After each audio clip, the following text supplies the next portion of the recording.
अब कानून क्या कहता है कि अगर ऑपोजिशन की जानिब से कोई नाम नहीं दिया जाता तो निगरां वज़ीर आज़म का फैसला कैसे होगा?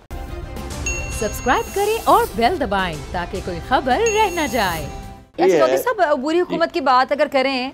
तो सदर पाकिस्तान को इमरान खान साहब ने निगरां वज़ीर आज़म का नाम भेजा है, लेकिन ऑपोजिशन लीडर जो शहबाज शरीफ साहब हैं उन्होंने मुशावरत करने से इनकार कर दिया है। अब कानून क्या कहता है कि अगर ऑपोजिशन की जानिब से कोई नाम नहीं दिया जाता तो निगरां वज़ीर आज़म का फैसला कैसे होगा? डॉक्टर साहबा, निगरां वज़ीर आज़म के इंतखाब पर जो उन्होंने इनकार किया है उसकी हैसियत यह है कि चूंकि बुनियादी तौर पर जो लिखा हुआ है तरीक़ेकार वो यही है कि अगर प्राइम मिनिस्टर मौजूद है या प्राइम मिनिस्टर साबिक हो चुका है और लीडर ऑफ दी अपोजिशन भी साबिक हो चुका है तो उसमें आउट गोइंग का लफ्ज़ मौजूद है, यानी आउट गोइंग प्राइम मिनिस्टर और out going leader of the opposition होगा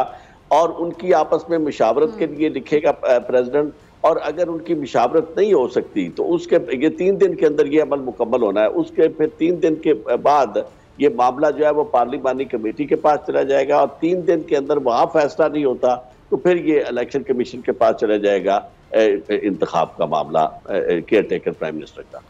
ठीक है,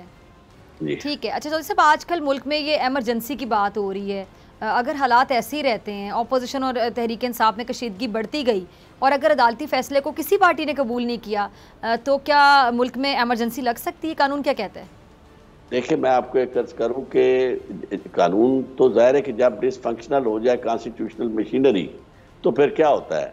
तो ये एमरजेंसी से ज़्यादा खौफनाक मुझे तो चीज़ें नज़र आ रही हैं। उसकी वजह ये कि एमरजेंसी इससे बहुत कम तरह की सूरत पे लगती है, ये उससे ज़्यादा बात आगे निकल गई। उसकी वजह ये है कि चूँकि ऊपर वाली जो पार्लियामेंट है वहाँ मामलात इस हद तक हैं कि दोनों तरफ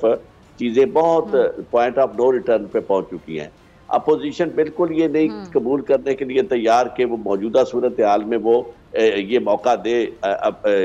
PTI को कि उनके साथ इस तरह की फिजा में जाके इलेक्शन लड़े, क्योंकि वो ये समझते हैं कि इस वक्त लोग जो है वो चार्ज हो चुके हैं और ये जो इल्ज़ाम है फॉरेन इंटरवेंशन का, ये इतना संगीन इल्ज़ाम है कि जिस इल्ज़ाम को धोए बगैर कोई आगे बढ़ नहीं सकता और इस इल्ज़ाम की बुनियाद पर उनके लिए बड़ी मुश्किलात हैं। तो वो और दूसरा जो इलेक्शन आज तक लॉज बन चुके हैं उन लॉज से भी बचना चाहते हैं जिसमें फॉरेन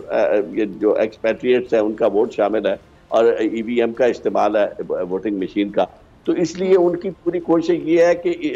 वो आए इक़्तिदार में और इमरान खान और उसके साथियों के खिलाफ मुकदमे करें और इस तरह की सिचुएशन पैदा करें कि इनको वो डिफेंसिव पे ले आए और फिर वो जिसे इमरान खान मैच फिक्सिंग कहता है उस तरह का मैच फिक्स करके वो चाहते हैं कि इलेक्शन हो।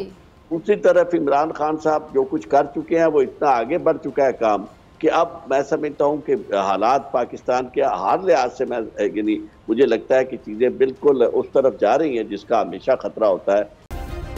सब्सक्राइब करें और बेल दबाएं ताकि कोई खबर रह न जाए।